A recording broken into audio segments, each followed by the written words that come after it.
Hey folks, we are out in the front yard garden today and we are going to be planting this new golden nugget loquat tree that we just got. And so I thought I would show you some tips and tricks on planting fruit trees in general, but specifically we're also going to be planting this guy in a hardware cloth gopher basket for its roots. We have a pretty bad gopher problem here, and they will eat the roots and then kill the trees of especially young fruit trees. And so I'll show you some tips about how to make the cages and how to properly plant a fruit tree in general. So coming over here to where we're going to plant it, it's a nice open space between our avocado that's here. This little fig tree is a dwarf, so it'll stay smaller. It's also deciduous, and so it's going to lose its leaves in the winter, meaning it's not going to cause any extra shade when the sun is already more scarce. So just keeping that in mind. This is a pineapple guava here that we'll have to keep trimmed back because those can get quite large as well. But we have a nice big space back here, and it's kind of between this big tall tree as well. So I think it'll nestle in there quite nicely, and we may have to keep it manicured and pruned, but I am excited to get the loquat planted. So we'll get digging the hole in a moment here, but I just made sure to uncover our drip irrigation so we don't accidentally stab that and break that. And then you'll see right now this spot is partially shaded, but it is winter and it is about 1 o'clock now, but you can see that we're starting to get a little bit of sun, and that is south and that is west. So for us, that means that the afternoon sun is all right in that open area out there. So this will be a really good spot for a fruit tree. It'll receive about partial sun to full sun most times of the year, which is perfect for a loquat. And you can see, just as an example, we have all of our fruit trees in gopher cages. So this is what it'll kind of look like once we're done. And that's raised above the soil so that they can't just get right into it. If you cut that off at the soil line, then the gophers can jump into the basket easier. So we always have to leave them up a little bit so the gophers can't get in there. And while he is wonderful and over there digging the hole, which I'll talk about more in a moment, I'm going to hang out on the front porch and make the gopher basket. So this is hardware cloth. It is a 2-foot tall roll. So I'm going to make my basket almost 2 feet tall, and you'll see as I go. And the benefit of this stuff is this is a lot stronger than chicken wire. It's galvanized. It's not going to rust. It's a lot more heavy duty. I suggest using this for any kind of predator proofing, especially like chicken coops and runs. Chicken wire can be chewed through pretty easily by rodents and things like that. A couple things to note is that roots will be able to, little feeder roots will be able to get through here, but not obviously really big ones. So I will generally make a few really big holes in the bottom of my basket. Not really big, but big enough that a gopher can't get through, but so that eventually the tree roots can kind of get through there. So because big roots aren't going to be able to get out of this basket, I want to make the basket nice and big. So I want to make it a bit bigger than the root ball. So if we come over here and we look at this, I'd say pot's about 12 to 15 inches wide. So I'm going to make my basket at least 2 feet to probably like 2.5 feet wide, almost double the size of the actual container, to give it plenty of space to grow in and not become more root bound than it needs to. Because, to be honest, using hardware cloth, because of its durability and its small holes, it will end up root binding the tree just a little bit. It's worth it though, because otherwise the gopher is just going to kill it. And we've done it in all of our trees in this yard. And really, we don't want 30-foot trees. So our trees up here, we have a persimmon and another avocado and a lemon guava up there. We don't want those to be 30 feet tall, towering in that corner and shading the whole garden. And so if they do get constrained just a little bit from the gopher basket, that's just, a sacrifice that we do have to make and accept, because that's how we need to protect our trees from the gophers. If you don't have a gopher problem, don't use a gopher basket. Let the tree run wild, let the roots run free. That's totally fine. Another option, if you want kind of something in the middle of that is that you could use the chicken wire because that will deteriorate, and with time it will corrode and erode and go away, and then the roots can bust through later, and then possibly the gophers could get in there later. But thankfully trees are most susceptible to gopher damage when they're really, really young. So if you keep it protected with something while it's young, if your cage deteriorates with time, hopefully you should be okay. Okay, so I just unwound my roll of hardware cloth here and made it into a circle about, like I said, maybe about 2 feet deep. Well, it's kind of oblong right now, but about the size I think I want it. And then I can come and I have these nice heavy-duty metal snips, and I'm just going to give it a nice cut, and then I'll come back and show you how I attach it. You can either use wire or zip ties. All right. So now you can see a couple things. You can see the few zip ties that I put on there, and it's overlapped right here. It's kind of hard to tell, but it's overlapped. Put a few zip ties on there. If you don't want to use zip ties, we already had these, so that's why I'm using them. But if you don't want to, and if you have any wire, you can like weave the wire in and out and almost like sew it up. Sew up the edge of the cage. I've done that before quite a few times. Makes it extra sturdy. In this case, I used a few zip ties, but then I came along the side, and it's hard to tell, but see right there and right there, I just used the little end tips from where I cut it off and kind of tucked it back in a few spots, so it's grabbing onto itself and the zip ties are on there. And then another little tip here is I made the overlap kind of uneven. You can see here it's wider up top and it kind of gets skinnier at the bottom. Well, that means that I overlapped it more, so I'm going to flip it over. Now this will be the bottom of the cage because it's actually skinnier. So now this is going to be the top, because when you dig a hole, invariably it's hard to get it like straight down into the hole. The hole that you dig usually ends up being a little bit more angular, and so that way we have a kind of slightly smaller end so that we can put that end down in the bottom, fitting it into our hole a little easier. Because remember, you have to dig a hole as big as the cage at least to get that to fit in there. So then the next thing I'll do is I'll take this guy and I'll bring it over to the actual tree and pot that we're working with and compare its size. So we definitely got what we wanted to as far as width. It's much wider. It's also significantly taller, and you have to look where your soil line is. So this is, a good 4 or 5 inches below the top of the pot. So what I'm gonna do, because that's way deeper, and I really only need this to come up to just above the soil line, that I might actually use some of the edges to create part of the bottom by folding them in. So I'll show you what that looks like in a moment. But if you weren't, say you had a cage that came up perfect height, you know that you need to leave, again, that little bit, 4 or 5 inches above the line. This is more like 8, 10 inches above. But you can just cut a circular piece or a kind of squarish piece and shove it down in there and make a separate bottom and then kind of weave it on or zip tie it on. So I'm going to do kind of a combination. I'm going to take the bottom of these and kind of shove it under, and then also put another piece in to create one solid bottom. So I'm going to kind of work on that, and then I'll show you what I mean in a moment here. Okay, so now you can see I went around, and that's about 3 inches or so all the way around. And to keep it fairly, you want to wear gloves when you work with this stuff because it's really pokey sometimes. I keep getting stuck on it, but I go and I kind of crimp it and fold it over itself and then keep turning, and then fold it over itself and keep turning, and just kind of work it down and pinch it flat. But that way it's still maintained a bit of a round shape. It's a little wonky. But if you fold it, it looks like at least, every 5 or 6 inches as you go around, it'll keep it kind of going around. And then I can flip it over, and I'm going to cut out a little piece from my leftover roll over here and push it down inside. So the corners might kind of stick up funky, but it's easiest I've found if you take it and cut a piece that's about the right size, but maybe a little bit bigger, because you don't want to end up with too little and have gaps in there, and then push it down in and then secure all that together. Okay, so I still need to secure and put a couple zip ties or wire in the bottom, but you can see the bottom piece is on, it's inside there.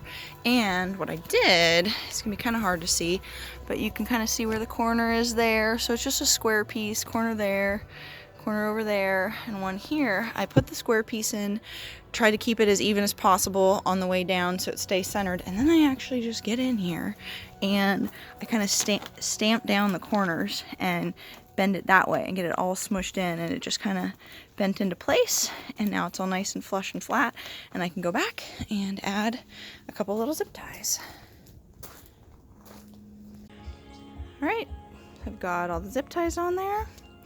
And then you can see these are like smaller than the top half of my finger, but I put in about 5 or 6 little holes around the bottom. And I don't know if a root will maybe find the hole or not, but it makes me feel better to know that if a lucky little root finds its way down there, that there's some slightly bigger openings. Again, not big enough for gophers to get through, but big enough for a larger root to go down and get into the soil below. So that's basically that. So this is our way of building a really inexpensive but sturdy gopher cage. So you can buy gopher cages at the store that are usually like a quarter of this size and like $25 to $40 we've seen, with really, really flimsy material that just aren't going to cut it. They're like more like little baskets instead of a true, you know, whole size of bigger than their root ball over here. And this stuff is usually, the hardware cloth is a little bit more expensive than chicken wire. It's like $25 for a 25-foot roll, but out of that roll, I mean, you can make multiple cages or use it for other projects instead of, you know, $25 a pop for one little flimsy cage. So that is that, and we'll go check out the hole that Aaron dug. Let's go check out the hole. Looks like we're getting the soil and compost ready, which we'll talk about in a second here. And look at that. Aaron for scale. So let's see how big that thing is.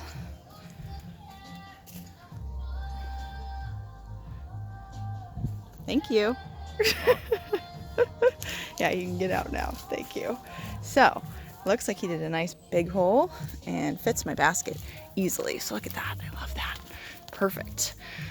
So I'm going to situate it and turn it around a little bit. So right now you can see, well, I have it in there kind of crooked, but our soil is a little bit of a slope here.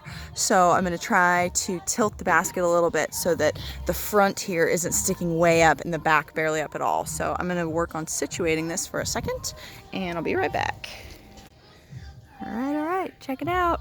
So it's looking a little bit more level there, and we have plenty of space around it to put, we're going to do kind of a combination of native soil and some compost and some bagged organic soil, and again I'll talk about that more in a moment. But you have enough room to go on all sides. We kind of worked it toward the back of the hole a bit, and then to get it situated in there nice and flat and straight the way that I have it here, so I just grab the cage and kind of shimmy it back and forth, and that's why there's a little soil in there already, so I can kind of, you know, use both hands, shimmy and get it down into the hole. I'm kind of dug into the dirt a little bit, and we're gonna go ahead and I will talk to you about what we're gonna put in this hole. So this is our native soil. It is super fine, like silty sand, and so it's not very rich in organic matter, and when it's not already saturated, it runs off really badly. So like water will just pool on the surface and run right off down any slopes and hills and stuff. It doesn't easily absorb moisture, and once it's wet, it stays really wet and kind of like hard and compact. And so we're going to amend this hole. We want to keep some of the native soil in there, so as we fill in this extra space here, I'll kind of grab some of the soil that he piled up from the hole and kind of mix it in and work it in, and then we have all kinds of other good stuff. So what do you got in the bucket there? This is just some planting mix. So we have some bagged, what is this, like basically aged is that Garden in Bloom? Yeah. So it's Garden in Bloom bagged. I don't know where the bag is. I think he just filled up a couple buckets. But this is Garden in Bloom organic planting mix. So it's a little bit fluffier. You can see it's a little bit woodier. Just kind of has a little bit more texture than just our really sandy stuff. So that'll be a nice combination to mix those two together. And then we love Malibu's. This is biodynamic, made from organic dairy cows, and it's really high quality, really wonderful, well-aged compost. So in a new hole for a tree, you never want to put like really fresh manure, like actual animal manure, or compost that hasn't been aged, or any kind of fertilizer or amendments or anything like that, because it's already going to be prone to transplant shock and be really sensitive. And then it also can burn the roots and stuff when it's young, so you don't want to fertilize right upon the time of planting. So again, we're doing just kind of a mild organic bag mix, some of our native soil, a bit of this booze compost that again is not, even though there's a cow in it, it's not manure like fresh manure. It is aged, and they also mix in like green waste and browns, and it's not hot, so it's not going to burn our tree. And then we'll open up this bag in a second and I'll show you, but this is our 3/8 inch volcanic rock. So this we use for aeration and drainage and moisture retention, so it kind of does everything. The little rocks in there help keep the soil from clumping and not being able to drain well.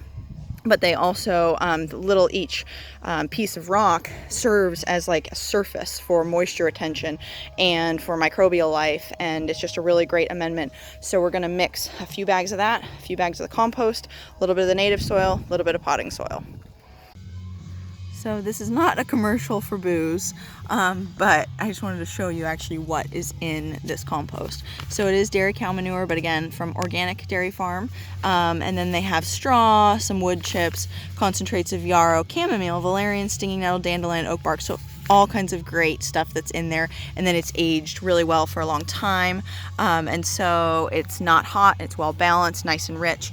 And then Aaron wanted me to point out, so we are going to add a little bit of amendments, but not to the area where the root ball is going to touch it. So it'll be for later, for amending kind of the larger area once the tree establishes itself and it starts to grow out into the rest of the space. So he mixed up a little combination of things. There's some mild kelp meal and neem meal and alfalfa meal in here, but a lot of what this is that he really likes to add is basalt rock dust. So that is for remineralizing the soil. So again, like I said, our native soil is super devoid of life and nutrients. So those are going to give all those essential trace minerals in that basalt rock dust. And we're going to put that just in this space out here, where obviously our tree is going to go way in the middle here and not touch that for a really long time. But then once the roots grow into this space, it'll be a lot happier, and it'll help, keep this area just more biodynamically alive than it is right now. So he dumped one of the buckets of that bagged raised bed mix, and now he's adding some booze, and then he's going to probably grab some volcanic rock here in a second too. So we just like to pre-mix so everything's nice and even, all of the things that we're going to be putting into the hole. So he's going to mix up all this good stuff. And the other thing he pointed out was that the meals, the amendments that we do use, they're all slow release fertilizers. They're not like these crazy hot liquid whatever stuff that's going to burn even if it did come in contact with the root ball. We use really, really mild stuff, like I think they're like 222s and 210s and things like that. They're not like 999s or anything crazy high like blood meal or feather meal can be. So they're pretty mellow as they are. So here's the volcanic rock. So you can see this is kind of in place of, you would see the white specks in some bag mix. Can you stop with the plastic? So here's the booze compost. So it's really, really, really thick and rich.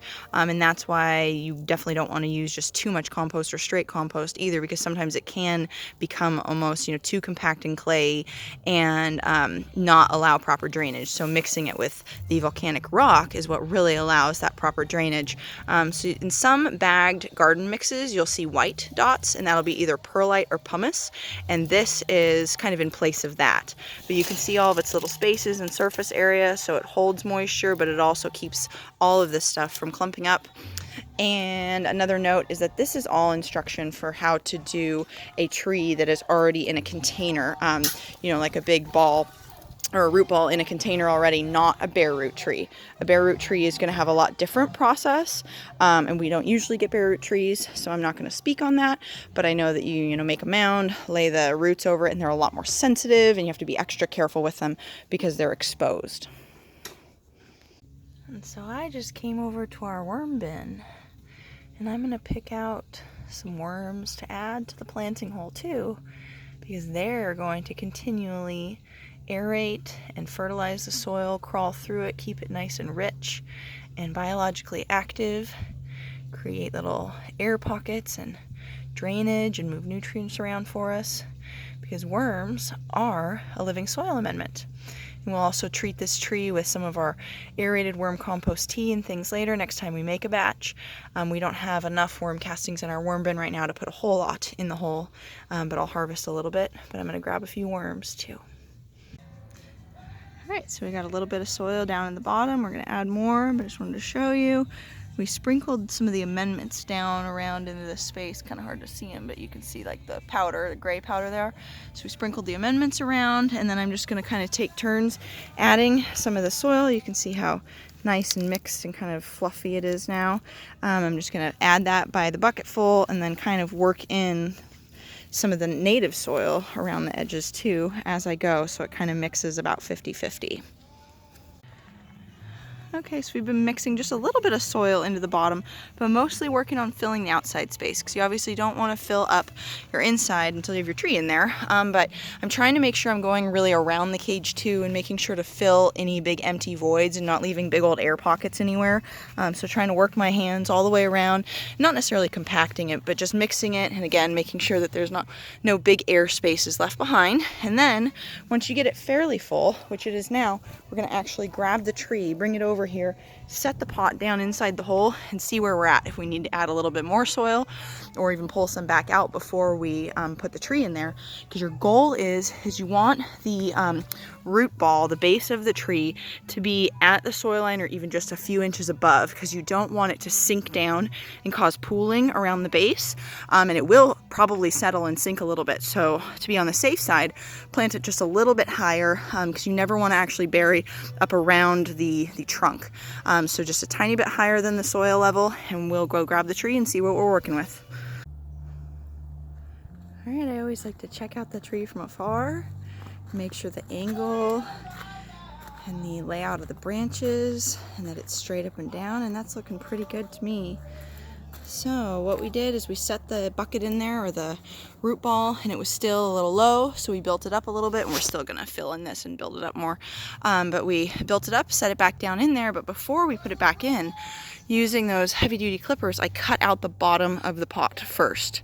And sometimes there's those little holes, or there are always those holes, I should say, in the nursery pots around the side for drainage, so you can stick your clippers in there and just cut around the side. I did a little crazy of a job in some spots, but then we cut it out, get it set in there, and this is so you're not like pulling the tree by the trunk to get it out of its pot. And then I cut down the side, and because the bottom's already gone, now we can just lift this thing. If Aaron can help me get it out.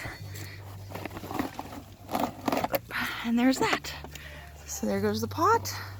And there's our tree, and we realized once we stood back that I wanted it this way, a little further, closer to the avocado and away from this other tree, so that's why it's scooched, not centered in its gopher cage, but that's fine. And the hole, the planting hole went all that way too. So now we're gonna keep filling up the rest of the hole with more of our soil and compost and get it all nice and tucked in there. All right. There she is. So I grabbed some mulch from the neighboring tree down back in there, and we'll probably continue to add more to it. And as you can see, the gopher cage isn't sticking up too much right now. I didn't do the best job on keeping it above the soil line once I filled it all in, but everything probably will settle. I'm thinking at least an inch or so after being watered, and then it'll be sticking up a little bit more. So I think she's beautiful, and I hope that was helpful. And happy gardening. It's about golden hour, so I think I need to go find my man. Oh, he's gonna get the hose. Good man. Water the baby. Water the new baby. And go have a beer.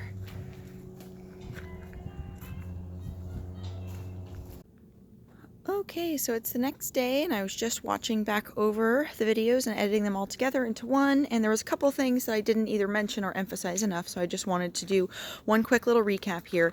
And that was that, A, if you aren't planting in a gopher basket, it's still important, and you really want to dig a hole for your planting ball that is 2 to 3 times the size of the root ball that you're working with. So even if you don't have a cage, dig a really nice big hole, and then use the same kind of practices purposes of amending it with some native soil and the compost and all the things that we did yesterday. So that's regardless if you have a cage or not.